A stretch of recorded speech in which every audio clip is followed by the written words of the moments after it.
एक तो ये जो जूम है और इस तरह की जो ऑनलाइन मीटिंग्स हैं ये अब जाने वाली नहीं है। बैठ जाइए आप, तो ये रहेंगी, बहुत हद तक रहेंगी, शायद थोड़ी बहुत कम हो जाए, लेकिन ये फिर भी रहेगी। बहुत लोगों को समय मिला एक साथ रहने में। मेरी शबाना की शादी को 38 ईयर्स हो गए। इन 38 ईयर्स में हम लोग कभी इतने दिनों बिना गैप के साथ नहीं रहे थे जितने इस पैंडेमिक में। वरना हर 8वें दिन 9वें दिन या तो उन्हें कहीं जाना होता था या मुझे कहीं जाना होता था या उनकी कहीं शूटिंग हो रही है या मेरे कहीं कॉन्फ्रेंस, कुछ ना कुछ होता। हम लोग कभी एक साथ इतने रहे ही नहीं। ये पहली दफ़ा हुआ कि हम इतने महीने बिना कहीं गए एक दूसरे के साथ रहे, तो बड़ा अच्छा लगा। और शी द नाइस लेडी, तो बहुत खुशी हुई मुझे। तो ये भी एक है कि कहीं आपकी कुछ यूनिट जो थी वो करीब आ गई तरह, चाहे वो फैमिली की हो, दोस्तों की, जो भी, जहाँ तक आपकी आराम से आप मिल सकते थे। हमारे जैसे लोगों को समय मिला क्योंकि वो बाहर की एक्टिविटीज़ कम हो गई कि थोड़ा कुछ अंदर सोचें, लिखें। तो मैंने काफ़ी इन दिनों में लिखा, पोइट्री भी लिखी, 2 जैसा मैंने आपसे अर्ज़ किया स्क्रिप्ट भी लिखी। लेकिन एक बात महसूस हुई, ये तो मेरा अपना पर्सनल है, कि हमारे मुल्क में हेल्थ की क्या वल्नरेबिलिटी है, कितनी ज़्यादा है, कितने लोग ऑक्सीजन की कमी से मरे हैं। कि वहाँ शहर हैं, मैं स्टेट्स के नाम नहीं लेना चाहता वरना वो पॉलिटिकल से स्टेटमेंट लगने लगेगा, that is not the intention, कि जहाँ शमशान घाट पे टोकन बांटे जा रहे हैं, 36, 38, 39, 40 लाइन में बैठे लोग अपनी अर्थियाँ लिए हुए। ये हुआ जहाँ आदमी को पैसा चलाना पड़ता था शमशान घाट पे, कि यार वो सुबह जो आता है वो आएगा, ट्रैक्टर जैसी चीज़ होती है ना, जो सब सामान हटाती, क्या कहते हैं उसे, हाँ, बुलडोजर। बुलडोजर जेटी कौन होता है, वो बुलडोजर। तो वो जो वहाँ चलाने वाले लोग को पैसा खिला के, यार इससे पहले कि बुलडोजर आ जाए तो हमारे वो अस्थियाँ दे देना, वो वाली है हमारी चिता, हमारे आदमी की, उसकी अस्थियाँ। ये रियलिटी है। तो हमारे यहाँ हॉस्पिटल्स की, मेडिकल एड की कितनी कमी है। इस वक्त मैं कल पढ़ रहा था कि 10 करोड़ ऐसी फैमिलीज हैं, 10 करोड़ फैमिली कि जो ऐसे मिडिल क्लास के एज पे हैं, हिल रही हैं। अगर उनके घर में एक बीमारी हो जाए तो पॉवर्टी लाइन में चले जाएंगे के नीचे। एक बीमारी उनको पॉवर्टी लाइन के नीचे ले आएगी।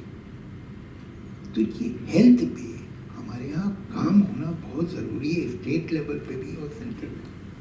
ये एक चीज़ हमें इससे सीखनी चाहिए कि हेल्थ का मामला बहुत गड़बड़। अब किस्सा ये है कि हर बार आप देखिए बजट आता है तो उसमें हेल्थ पहले से भी कम कर देते हैं, इस बार भी वही हुआ है। तो हेल्थ इधर नेशनल, हम देश को बचाए, देश का देश इंसान ही तो है देश, सिर्फ पेड़ पत्ते पहाड़ नदी थोड़ी देश होते हैं। तो उन्हीं को अगर तुम नहीं बचा रहे हो तो किसे बचा रहे हो भाई? देश कहाँ बच रहा है? देश तो इंसान है। तो ये हेल्थ पे सीरियस काम स्टेट लेवल पे भी और सेंट्रल लेवल पे बहुत ज़रूरी है। ये बात मुझे पेंडेमिक में समझ में आई। Last 2 questions.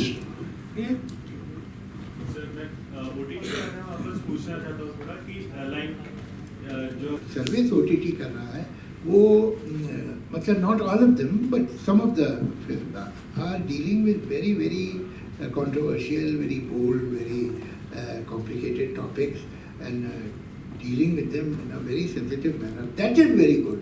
That's very important. बाकी ये कि रेट्रो फिल्म तो आप ऐसे भी देख सकते हैं, और अब तो ये YouTube पे आपको जो फिल्म देखनी है आप देख लीजिए, कोई सी भी 50 साल 60 साल पुरानी any film you can see that. So, as time goes by, everyone is becoming more aware about everything around the world. With films, we're seeing a trend where every time there's a new film, someone objects to something about it. are we as a generation, as a society, are we becoming oversensitive? है और उसमें human relationship जो है वो कितनी interesting है, उनमें कोई सा भी पैटर्न बनता है, क्या क्या बनता है। असल में हमको अपना दिमाग खुला रखना पड़ेगा कि भाई सारी रिलेशनशिप एक तरह की नहीं होती। ह्यूमन बीइंग में कुछ भी पॉसिबल है, कुछ भी हो सकता है ह्यूमन बीइंग के बीच में। तो अगर हम ये अपने आप को तैयार रखें नए एक्सपीरियंस के लिए तो कहानियों की कोई कमी नहीं है। वो तो लोग डर के वही कहानी बनाते हैं कि जो पहले बन चुकी है, भाई ज़्यादा चेंज वेंज ना करो, कहीं लोग नाराज़ ना हो जाएं, लोगों को यही पसंद होगा शायद। लेकिन there are people who are pushing the envelope. कहानियों की तो कभी कमी नहीं होती, सवाल ही नहीं। सर कुछ एक्सट्रीमिस्ट लोग पॉलिटिकल पोलराइजेशन की जरूरत के लिए, मतलब उनकी पॉलिटिकल बेनिफिट के लिए हिजाब जैसे इशू को बढ़ावा देते हैं, हवा देते हैं। आप कैसे देखते हैं सब चीज़ों को, जैसे कर्नाटक में ये हुआ? सब ये मौसमी बीमारियां हैं। होता है ना, बारिश होती है, कुछ मेंढक निकल आए, अब आप कहें मेंढक एक सीरियस प्रॉब्लम है, ऐसा कुछ नहीं है। जैसे ही बारिश कम होगी मेंढक भी गायब हो जाएगी। ये सब चीज़ें जब इलेक्शन आसपास में हो रहे होते हैं तो निकल आती हैं, फिर इलेक्शन खत्म होगा, ये टॉपिक ही खत्म हो जाएगा। अभी देखिएगा सर ऑनलाइन के दौर में अभी थिएटर कम हो रहे हैं, सिनेमा का। जी हाँ, लोग आएंगे क्या ये एक सीधा क्वेश्चन है कि सिंगल थिएटर जो है वो थ्रेड में आ गए हैं। लेकिन मैं समझता हूँ ये हमारी सरकारों को एक काम करना चाहिए। वो मेरी राय की क्या इम्पोर्टेंस है, लेकिन फिर भी राय तो मैं रख सकता हूँ ना, भले इम्पोर्टेंट हो कि ना हो। कि हमने क्या किया कि एक हमने NFDC बनाई कि भाई जो लोग अलग तरह की फिल्में बनाना चाहते हैं हम उनको फाइनेंस करेंगे। वो जिस एंड पे गए थे वो एंड ये गलत है। आप फाइनेंस मत कीजिए, आप इंतज़ाम कीजिए कि पिक्चर रिलीज हो सकती हो।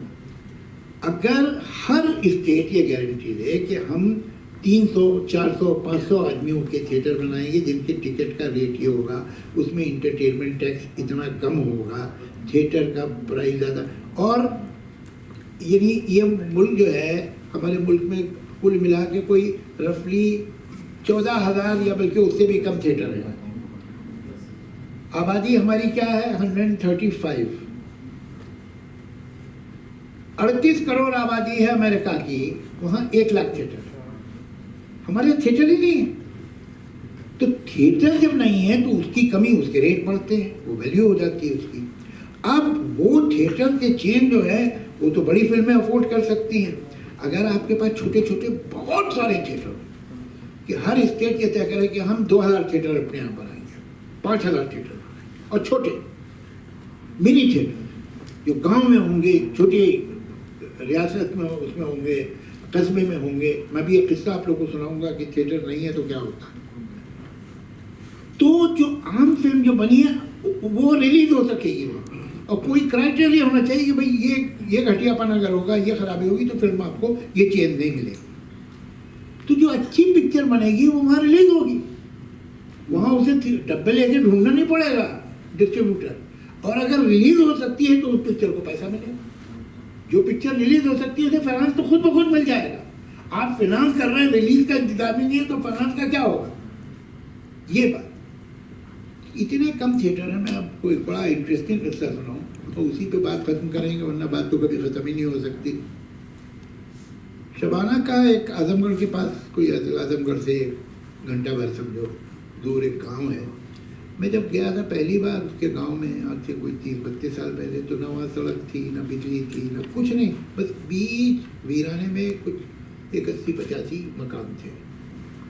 तो उसके फादर वहाँ जाके सेटल हो गए, वो उसी गांव के थे, और 40 साल बाद वो गांव गए और वो ये कहने लगे मुझे इस गांव के लिए काम करना, मुझे और कुछ नहीं करना। फिर उनके गुजर जाने के बाद शबाना ने काम शुरू किया।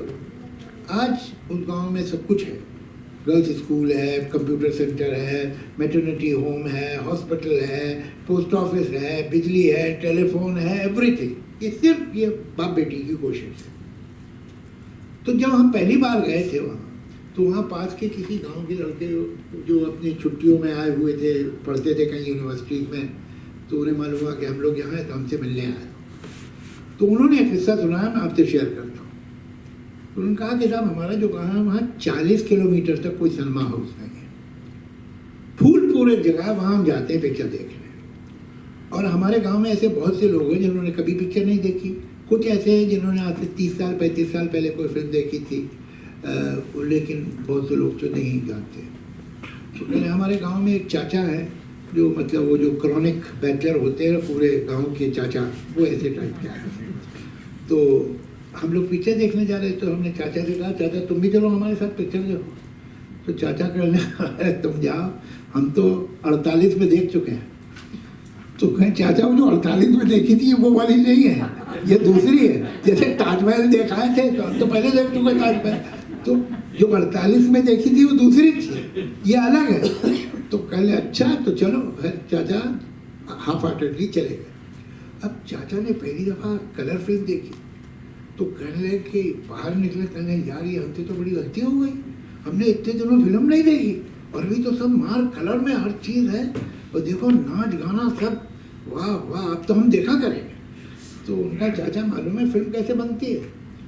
तो कहना हाँ मालूम है। क्या चाचा को बिल्कुल जाहिर समझते हो क्या? अरे वहाँ एक कैमरा होता है, वो रख दिया सामने, नाच गाना हुआ, कब कैमरा में आ गया, बस वही दिखा देते हैं।